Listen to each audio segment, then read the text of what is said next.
got married in Philippines, and then Topsy-turvy, wake up early. Removal of condition. It says right here, congratulations, USA has approved your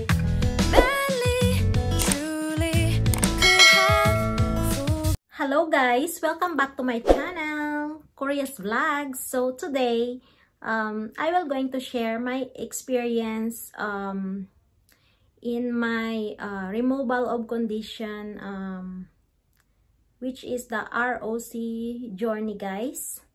So first, of course, I came here as a conditional resident, which is the spousal visa, and I got 2 years green card. So we got married in Philippines, and then when I came here, I received my green card for 2 years.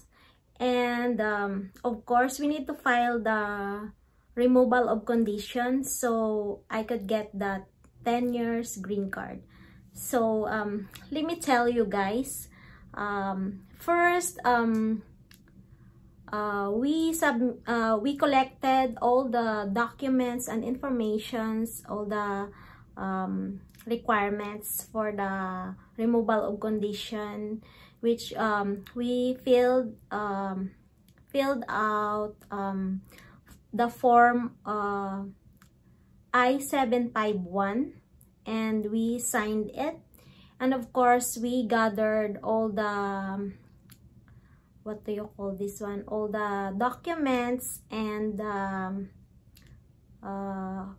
evidences. So we also photocopy our marriage certificate. And the most important thing is the form I-751. So we filled it out and then signed it. And yun siya, guys. And then, of course, more pictures together. And some cards from our friends and family. That's it. Yun lang siya, guys. And then, after we gathered everything, we put it inside the envelope and send it to the USCIS sa Phoenix, guys. And then, we sent it October 14th. And by the next month, November, line of 2, I think, guys, na ano na namin, we received the NOAA 1, which is Notice of Action 1, na-receive na nila yung application namin. Bali, ano lang siya, guys, mga isang buwan lang siya, mabilis siya. Kasi yung iba, inaabot sila ng ilang buwan, 8 months bago ma-receive yung Notice of Action nila. So, we were very thankful. And then, by ano nga, iyon na-receive namin.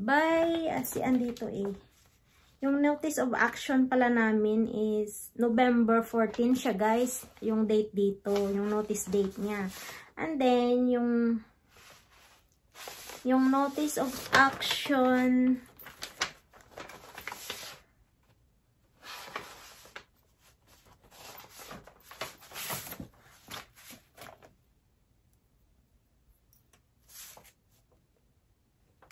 I will continue the discussion, guys. So, as what I've said, November 14, 2020, yung notice date no ng I-751 form to remove my condition on my residency. And then, the letter says that we have to go to the Application Support Center in USCIS Salinas. The appointment time is 3 p.m. on December 9, 2020.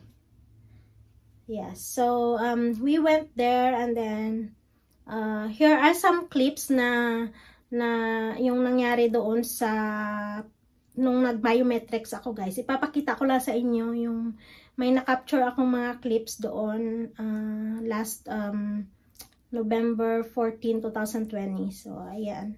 Panoorin nyo lang. Guys, so we are here at that application support center. Say hi, baby. Hello. So we're just waiting. Soon we're gonna open.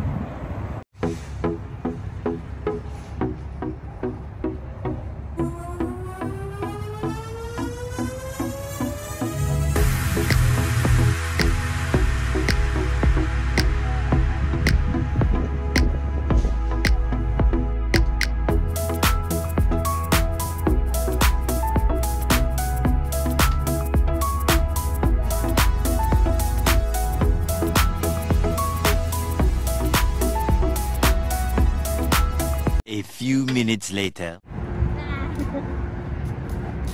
good. You're good? Yeah.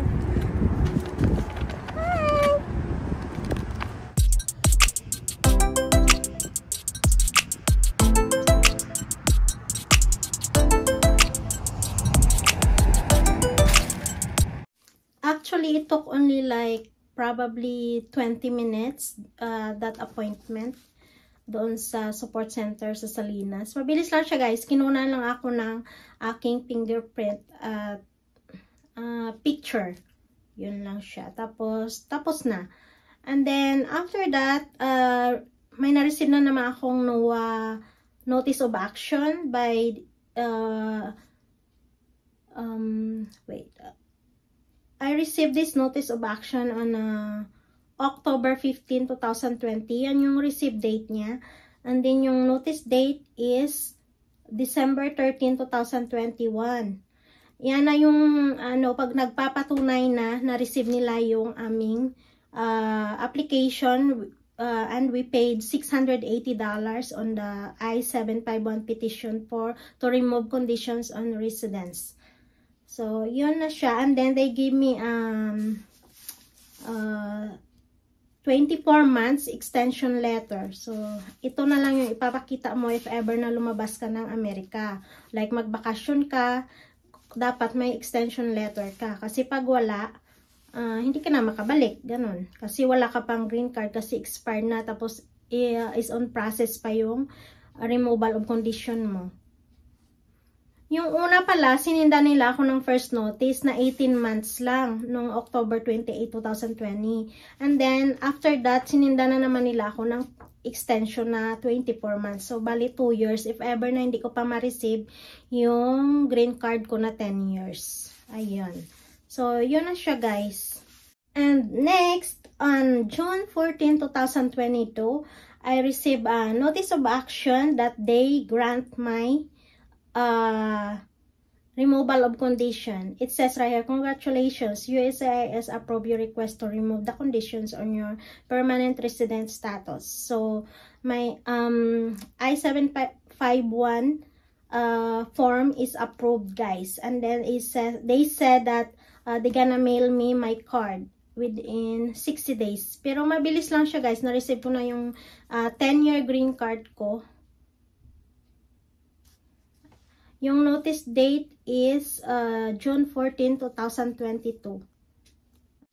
It took like 1 year and 8 months, guys, at dumating ang aking 10-year green card. So, I received it June 20th, 2022. And the notice date was June 14, 2022. And we filed February 15, 2020. So it's October, November, December, January, February, March, April, May, June. Yeah, it was like 1 year and 8 months after I got my 10-year green card. So I think it depends on what state you live. So I live here in California. So California has the biggest population in all the states in America. Yeah, so yeah, I think it depends, guys. Meron din iba na mabilis lang yung makuha nila yung 10-year green card nila. But sa case ko, medyo matagal siya. But they sent me extension letter for 2 years. Yeah, 24 months. If in case hindi ko pa ma-receive yung aking 10-year green card. So, yun lang siya, guys, yung journey ko to when I processed my removal of condition, which is I-751 form. Yeah.